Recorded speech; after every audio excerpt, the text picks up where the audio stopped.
Hello everybody, Clayton here at etrailer.com. Here at etrailer.com, we install, test, and review a lot of different products to help you as a customer make a more educated decision before your purchase.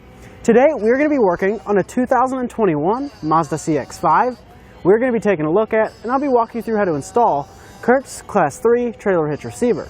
There are a few great reasons to add a trailer hitch receiver to your CX-5. To tow a trailer, maybe you're wanting to go to the lake for the weekend, you want to take your jet skis, maybe you need to move a utility trailer. This is going to allow you to do that.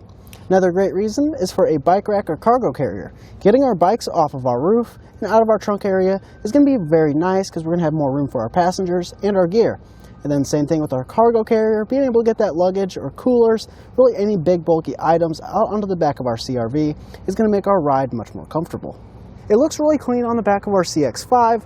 The only thing that's going to be visible is going to be our receiver tube. So it's going to look nice and it's going to look factory, which is what you want with a trailer hitch receiver.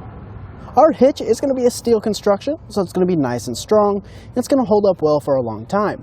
It also has a really nice black powder coat finish to help resist rust and corrosion, keeping it looking good for a long time. One thing I really like is this reinforced steel collar on the outside. It adds a little bit of stability and it just makes it look finished. Now with this being a Class 3 hitch, we are going to get a 2-inch by 2-inch receiver tube opening. And this is going to play well with a lot of different hitch mounted accessories. We are going to get a standard 5/8 inch pinhole. You do want to keep in mind a pin and clip are not included with this kit, but you can find one here at etrailer.com. We do have the rolled style safety chain loops. They look really nice and they play well with all different kinds of safety chains. As you can see, our big clevis hook fits on there and our regular hook, so you're not going to have to worry about changing out your safety hooks on your trailer. We can now get you a few measurements to help you understand where your hitch is going to sit on the back of your CX-5. From the ground to the top of our receiver tube is going to be about 13 inches. You want to keep this number in mind for ground clearance and if you need to keep your ball in the raised or lowered position. And from the center of our pinhole to the outermost part of our fascia, we're going to be looking right at 3 inches. And this number is important for any folding accessories because you do want to make sure they're not going to make contact with your rear bumper. And as far as our weight capacities are concerned, we are going to have a 4,000 pound towing capacity. You do want to keep in mind that's the weight of the trailer and the load included on the trailer. And as far as our tongue weight rating, that's going to be the amount pushing straight down on our receiver tube. We're going to have a 600 pound tongue weight rating. So that's going to be good to get 2 bikes or a big cargo carrier on the back of your CX-5. Now it is important, you do want to check with your owner's manual and make sure that your vehicle is capable at towing or using cargo at that capacity. And in terms of installation, getting the hitch installed on our CX-5 isn't bad at all. We didn't have to do any major cutting, trimming, and no welding. Simply take it out of the box, take a couple panels down, and bolt it on. With that being said, I'll walk you through how to get it installed now. To start our installation, we're going to have a plastic underbody panel right here at the back of our fascia. It's going to be secured with 2 plastic push pins, one on each side. We're going to go ahead and remove those. To do so, we're going to grab a small flat blade screwdriver, kind of come into this tab. We'll just twist that, and then we can take our trim panel tool and just pull that out. We'll repeat that same process on the other side. Our plastic panel is now loose. There are a couple tabs that just secure it. So we just want to grab a small flat blade screwdriver, kind of pull down on those tabs, releasing our panel. We can set this off to the side. It will not be reinstalled. Now we want to come up to the side of our frame rail. We're going to have this electrical harness. We're going to take our trim panel tool, kind of go under that clip, and just pry that off to the side.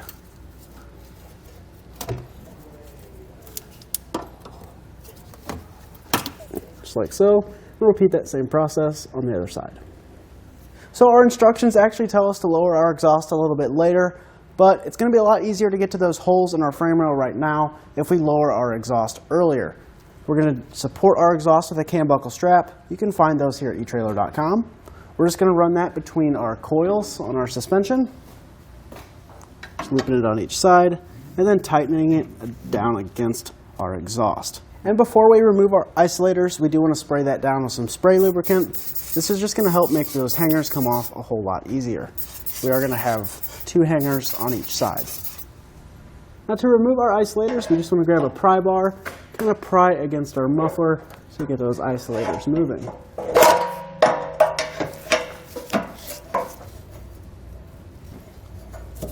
We'll repeat that same process for our remaining hangers. Now with all of our isolators removed, we can let a little bit of tension out of our cam buckle strap to give us a little bit more room to work. And then working on the back of our frame rail, we're going to have some tape covering our weld nuts. We just want to grab a small flat blade screwdriver, kind of scrape that tape off. And our next hole is going to be up here by our subframe mount. We just want to grab our screwdriver, kind of pry that tape off.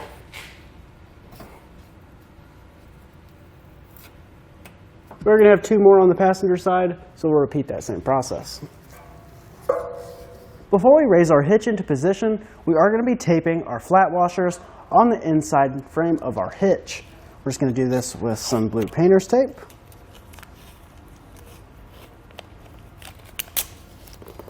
We'll just tape that right over our hole. And we can take our hardware and poke a hole in that tape. You can also feel free to use a knife. We're going to repeat that same process for our 3 remaining holes. We are now ready to fish wire our hardware. We're going to be using our rearmost holes on each side. We just want to take the coiled end of our fish wire, put that through, then bring it out to the bottom. And then on the coiled end of our fish wire, we're going to add our spacer block and our carriage bolt. You do want to make sure to hold on to this, that way it doesn't drop through the frame.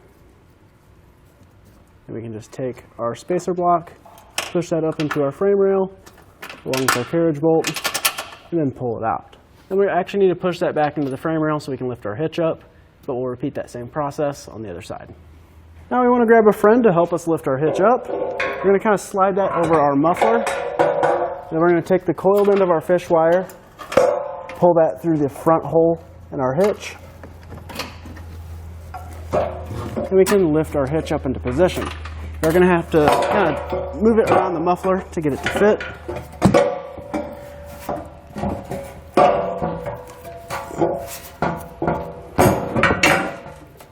We can just take our fish wired hardware, pull that through the hole in our hitch, and the hitch will support itself. Now we're ready to remove our fish wires. Just want to thread those off there. You can also pull them off if you'd like. With our pull wire off, we can now grab our flange nut and get that started. We'll do this on both sides. For our hardware and our weld nuts, we're going to be using our conical tooth washer with our provided bolt. You want the teeth facing up and towards the hitch. Now for our back bolts, with those started, we just want to grab a 19mm socket and get these snug down.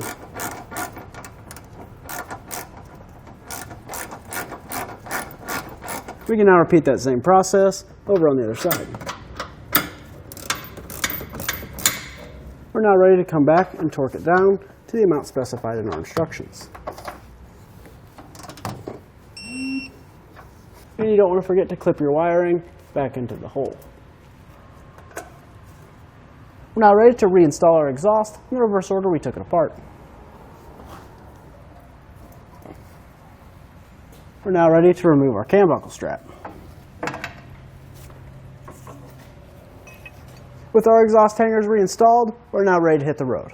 That's going to do it for our look at and the installation of CURT's Class 3 trailer hitch receiver on our 2021 Mazda CX-5.